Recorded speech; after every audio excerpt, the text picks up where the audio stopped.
चाहे वो मुसलमान हो, चाहे हिंदू हो, चाहे ईसाई हो, चाहे क्रिश्चियन, कोई इंसान हो, अगर अपने लिए लिबास देता है, अपने लिए कपड़ा देता है, तो वो कपड़ा देखने के लिए कोई ऐसी मार्केट में जहाँ अच्छा कपड़ा मिलता हो वहाँ जाया करता है।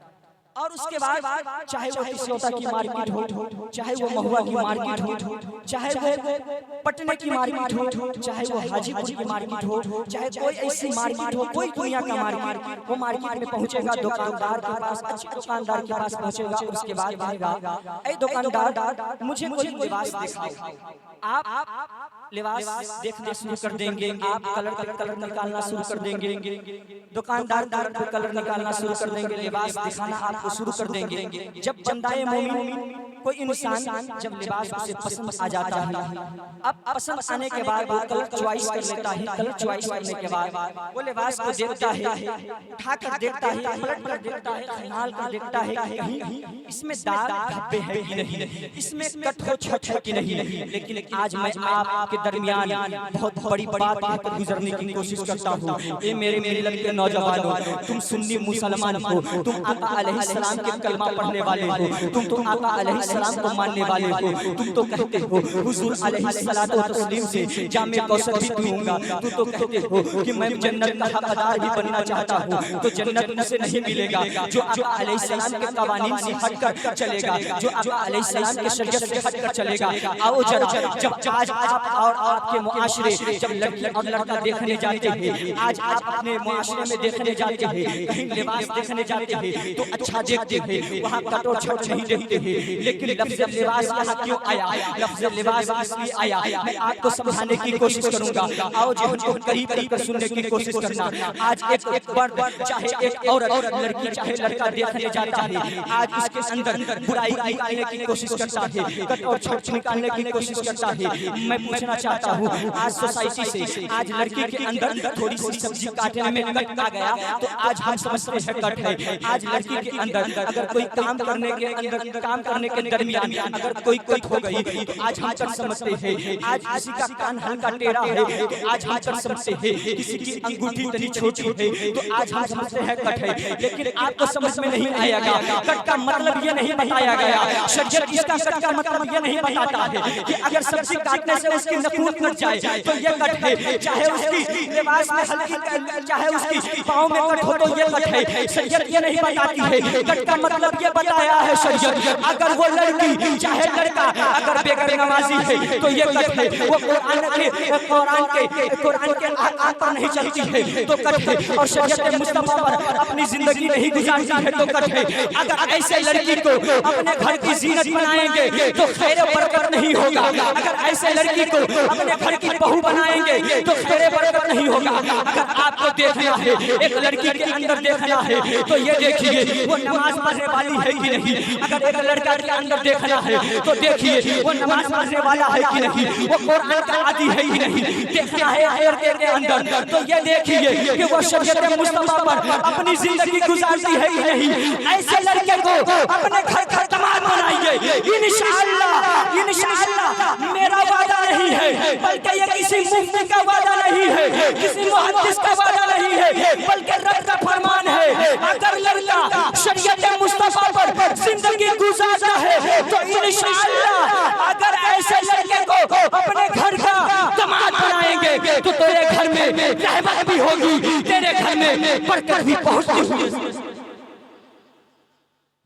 क्योंकि आज दस्तूर हो गया है, आज माहौल बन गया है, आज समाज में देखा जाता है अगर लड़का कोई अच्छा कमा रहा है, अच्छा उसके पास बिल्डिंग है, अच्छा उसके पास कार है, अच्छा उसके पास प्रॉपर्टी है तो आज हम देखते हैं कि वो अच्छा लड़का है। नहीं मेरे के नौजवानों, दौलत आज है कल खत्म हो जाएगी, प्रॉपर्टी है आज है कल खत्म हो जाएगी, दौलत ज्यादा दिन नहीं टिकती है, सरमाया है, जेवरात है, आज है कल खत्म हो जाएंगे। मैंने ऐसे लोगों को भी देखा हूँ जो कार से चलते थे, जो 5 स्टार में रहते थे, लेकिन आज उनके पास चप्पल तक नसीब है, चप्पल तक नसीब नहीं है। लेकिन मैंने उसे भी देखा है जिनके पास चलने के लिए चप्पल नहीं थे, लेकिन आज 5 स्टार में नजर आ रहे हैं। क्यों? क्योंकि उन्होंने आका अलैहिस्सलाम के कवानीन पर अमल किया है, उन्होंने शरीयत मुस्तफा पर जिंदगी गुजारा है। मैं आपके दरमियान,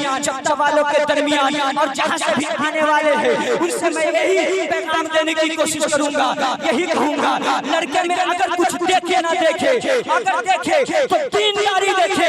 अगर दीनदारी के बुनियाद पर आप इंशाअल्लाह शादी करेंगे तो आपकी बेटी भी वहां खुश रहेगी और शादी आबाद होती हुई नजर आएगी।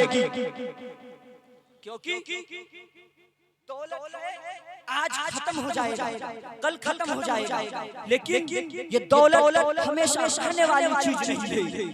आज मुआशरे में डिमांड की वजह से शादी की जा रही है। आज गरीब बेटी का जीना मुश्किल हो गया है, गरीब बेटी का जीना बेहाल हो गया है। आज चांदी उतर जा रहा है, आज चांदी उतर जा रही है। आज बेटी के सर के बाल में आज लेकिन बाप मचक बाप तरफ कहता रहता है, काश आज बढ़ते हुए अखराजात न होते तो मैं भी आज अपनी बेटी का निकाह कर देता, मैं भी अपनी बेटी का हाथ पीले कर देता। आओ जरा जरा करीब करो, एक तारीख की नोट को मैं पलटने की कोशिश करता हूँ, एक तारीख की हिस्ट्री को पलटने की कोशिश करता हूँ। आओ जरा जहन को करीब करो। आपने तो खाने काबा का तो नाम सुना होगा।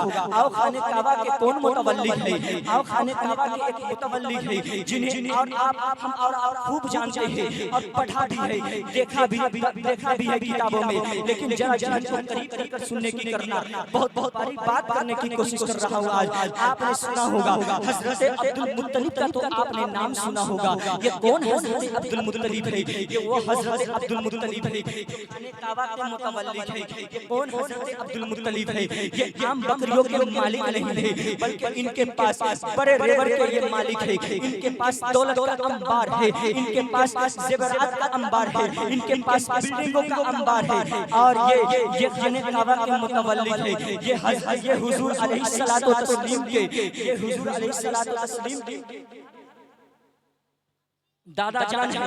ये हुजूर सलातो तस्लीम के दादा जान है हजरत अब्दुल मुत्तलिब। और देखिए हुजूर अलैहिस्सलातु वस्सलाम के वालिद का कैसा निकाह होता है। तारीख पन्ने को पलटने की कोशिश करिए। और एक आपने नाम सुना होगा वहाब इब्ने मुनाफ। ये कौन हजरत वहाब इब्ने मुनाफ है?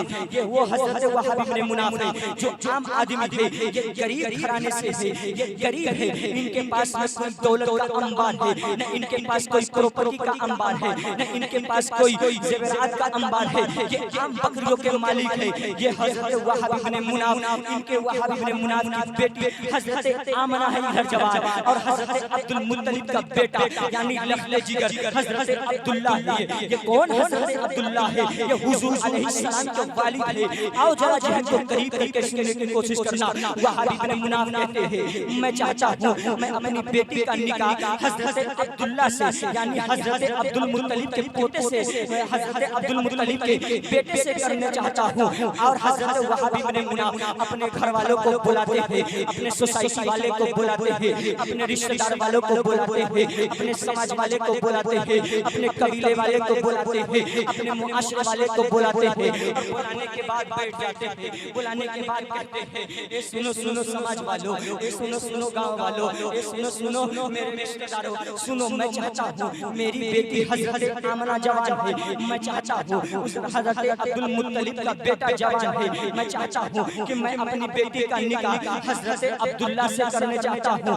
इतना कहते हैं तो समाज वाले कहते हैं, ए वहाब इब्ने मुनाफ तेरा दिमाग तो खराब हो गया है। ए वहाब इब्ने मुनाफ तू ये बात कैसे सोच लिया? तू आम आदमी है, तू तो गरीब है, वो तो हजरत अब्दुल मुत्तलिब है, वो तो खाने काबा के मुतवल्लिद है, वो तो आम बकरियों के मालिक नहीं है, वो तो अमीर है, उनका तो अमीरों में बड़ी रिश्ते पे नाम आता है, तू ये बात कैसे करता है, तू ये बात कैसे कर गया। इधर कहते हैं गाँव वालों, समाज वालों कहते हैं, लेकिन समाज वालों की बात अपनी पैर की नोक पर रखते हैं, और नोक पर रहने के बाद आप मायूस नहीं होते हैं, मायूस नहीं होते हैं, और बड़े जुमले में एक आवाज अल्फाज कहते हैं, सुनो सुनो मेरे गाँव वालों, सुनो सुनो मेरे सोसाइटी वालों, मैं चाहता हूँ उन अमीर में इस गरीब का भी एक फहरिस्त शामिल हो जाए, एक लिस्ट शामिल हो जाए गरीब का भी। और ये वहाबी में मुनाफा आप इधर से निकले हैं, और निकलने के बाद आप निकलते हैं और यूं ही चलते हैं, चलने के बाद आप खाने काबा पहुंचते हैं, उनके बाद हजरत अब्दुल मुत्तलिब के पास पहुंचते हैं, और घर पे पहुंचते हैं। घर के पास पहुंचने के बाद आप दरवाजे पर पहुंचते हैं, दरवाजे पर यूं ही पहुंचे हैं, आपने दरवाजे का घंटी बजाते हैं, दरवाजे का घंटी यूं ही बजाना है, अंदर से आवाज आती है, कौन? तो कहते हैं मैं हूं वहाबी इब्न मुनाफ हूं। यूं ही दरवाजा खुला है, वहाबी इब्न मुनाफ हजरत अब्दुल मुत्तलिब के कदमों में गिर जाते हैं, और कदमों में गिरते हैं, यूं ही गिरते हैं। लेकिन हजरत अब्दुल मुत्तलिब का सखी घराना होता है, ये देखिए प्यार और मोहब्बत का पैगाम यहाँ से मिलता है हमें और आपको। हजरत अब्दुल मुत्तलिब कदमों में से उठाते हैं, और कदमों से उठाने के बाद हजरत वहाबी इब्न मुनाफ को अपने सीने से लगाते हैं, और सीने से लगाने के बाद आप उन्हें बैठाते हैं, और बैठाने के बाद कहते हैं ए वहाबी इब्न मुनाफ, आखिर बताओ ना तुम क्यों आए हो। वहाबी इब्न मुनाफ कहते हैं मैं कुछ बोल नहीं पा रहा हूँ, आप कुछ बोल नहीं पाते हैं। वहाबी इब्न मुनाफ को कहते रहते हैं ए हजरत अब्दुल मुत्तलिब कहते रहते हैं ए वहाबी इब्न मुनाफ बताओ ना आखिर तुम क्यों आए हो। तो वहाबी इब्न मुनाफ लास्ट में कहते हैं, अपनी हिम्मत को टाइट करते हैं, हिम्मत को जोर लगाते हैं, उसके बाद कहते हैं ए हजरत अब्दुल मुत्तलिब मैं चाहता हूँ, मेरी बेटी जवान है, मैं चाहता हूँ कि आपके दुख्तर ने आपके शहजादे आपके बेटे से मैं अपनी बेटी का निकाह करना चाहता हूँ। हजरत अब्दुल मुत्तलिब इतना सुनते हैं, सुनने के बाद आप खामोश हो जाते हैं, थोड़ी देर खामोश यूं ही रहे हैं। फिर हजरत वहाबी इब्न मुनाफ को कहते हैं ए वहाबी इब्न मुनाफ बताओ ना तुम्हारी बेटी का नाम क्या है, बेटी का नाम क्या है। अब यूं ही हजरत वहाबी इब्न मुनाफ कहते हैं मेरी बेटी का नाम हजरत आमना है। अब इतना कहना था हजरत अब्दुल मुत्तलिब फिर सोचने लगते हैं, सोचने के बाद आप आसमान की तरफ इशारा करते हैं, आसमान की तरफ अपनी निगाह को उठाते हैं, और निगाह को उठाने के बाद सोचते हैं हजरत आमना यानी ये अमन से बना है, ये सुकून देने वाला इसका माना होता है। आप इतना सुनते हैं, और सुनने के बाद आप ये रिश्ता को कबूल कर लेते हैं। लेकिन आज मैं इसी सोसाइटी से पूछना चाहता हूँ, इसी समाज से पूछना चाहता हूँ, इसी माहौल से पूछना चाहता हूँ, आज मेरा जालिम समाज हो गया है। आज के इस फतन दौर में एक बात पाने की कोशिश करता हूँ, वो देखो मक्के में जो शादी हुई थी, न वहाँ प्रॉपर्टी का बात चला था, न वहाँ कोई डिमांड हुई थी, न वहाँ कोई अपाची का बात चला था, न वहाँ कोई बुलेट का बात चला था, न वहाँ कोई कार का बात चला था, न वहाँ कोई जवाहरात का बात चला था। बस इतना कहना था तुम्हारी बेटी का नाम क्या है, इतना कहना था, और वो रिश्ता मंजूर कर लिए थे हजरत अब्दुल मुत्तलिब। लेकिन यही आज जालिम समाज है जो डिमांड पर शादी करते हैं, और डिमांड पर शादी तो कर लेते हैं, लेकिन वही जब बहू आ जाती है 2 से 3 महीना हो जाता है, 2 से 3 महीना होने के बाद आज घर में फसाद शुरू हो जाता है, झगड़े शुरू हो जाता है। तूने तो उस बाप का दिल दुखाया है, जिस बाप ने उस अपाची को खरीदने में किसी खेत बेचे थे तब जाकर अपाची खरीदा है, कहीं उन्होंने बिल्डिंगें बेचा है तब तो बुलेट का इंतजाम किया है। पता उस बाप पर तकलीफ पहुंचा होगा कि नहीं, उस बाप का दिल दुखा होगा कि नहीं। कसम खुदा की अगर किसी का दिल दुखाकर अगर हम शादी करेंगे तो क्या रब की रहमत हमारे ऊपर होगी कि नहीं होगी? नहीं होगी। अगर चाहते हो रब की रहमत पाना तो इंशाअल्लाह आका की कवानीन पर अमल करो, शादी सबसे करो, इंशाअल्लाह तेरे घर में रब की रहमत भी होगी, तेरे घर में रब की बरकत भी पहुंचती हुई।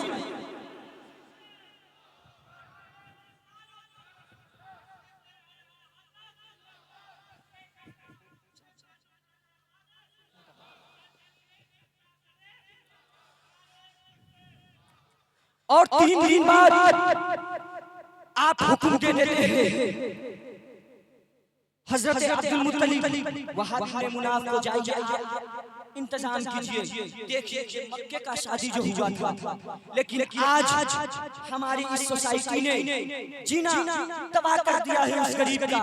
बताओ, अगर किसी का प्रॉपर्टी बिक जाए, किसी का जमीन बिक जाए, तो उसके दिल से दुआ नहीं निकलेगी, बल्कि उसका अरमान, उसकी हसरत दम तोड़ जाया करेगी। इंशाअल्लाह अगर चाहते हो आप, अगर चाहते हो आप रहमत बरकत हासिल करना, शादियों में बरकत उस टाइम होगा जब आप शादी को सस्ते करेंगे, जब आप शादी को आका अलैहिस्सलाम के कवानीन पर करेंगे। तो इंशाअल्लाह मेरा वादा नहीं है, बल्कि उस रब का वादा है। अगर आप शादी को शादी के तौर पर निभाएंगे तो इंशाअल्लाह आपका शादी करना कमा हम कहूं कामयाब होता हुआ नजर आएगा। जब उसमें जब सच्ची होगी, जब उसी बाप का, उसी गरीब बाप की बेटी का जब दिल खुश होगा, जब उस गरीब बाप का जब दिल खुश होगा ना, तो इंशाअल्लाह जब रब की बारगाह में वो हाथ को उठाएगा तनाही में, क्योंकि वो सोचेगा कि इसने मेरा बोझ हल्का कर दिया, इसने मेरा बोझ हल्का कर दिया, इसने मेरा बोझ ढाल दिया है, इसने बोझ मेरा हल्का कर दिया है। तो जब वो तन्हा में अपनी हाथ को उठाएगा, रब की बारगाह में अरीज़ा पेश करेगा, ए मेरे मौला, जिसने मेरा बोझ हल्का कर दिया है, तू भी उसका बोझ हल्का कर दे। उसके घर में रहमत और बरकत भी हो, उसके घर में खैर और बरकत का नुज़ूल हो। तो इंशाअल्लाह जब हम किसी का दिल खुश कर अपनी बेटी को लाएंगे, तो इंशाअल्लाह उसी की बेटी को लाएंगे, तो इंशाअल्लाह हमारे घर में रहमत का नुज़ूल भी होगा, बरकत का नुज़ूल भी होता हुआ।